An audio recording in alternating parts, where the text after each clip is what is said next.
Pravidelný odjezd 9 hodin 8 minut. Vlak je připraven k odjezdu. Osobní vlak číslo 4275 integrované linky S9 ve směru Hrušky zastávka Moravská Nová Ves, Lužice a odjezd od nástupiště 4 ze 14. koleje. Pravidelný odjezd 9 hodin 35 minut. Vlak zastavuje ve všech stanicích a zastávkách. Vlak je umístěn vpředu ve směru jízdy. Žádáme aby pro příchod k vlaku použili odchod na nástupiště.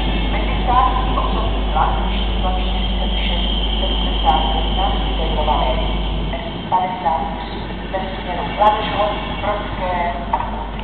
Odjezd od nástupiště číslo 4 ze 14. koleje. Pravidelný odjezd 9 hodin 35 minut. Vlak je umístěn vpředu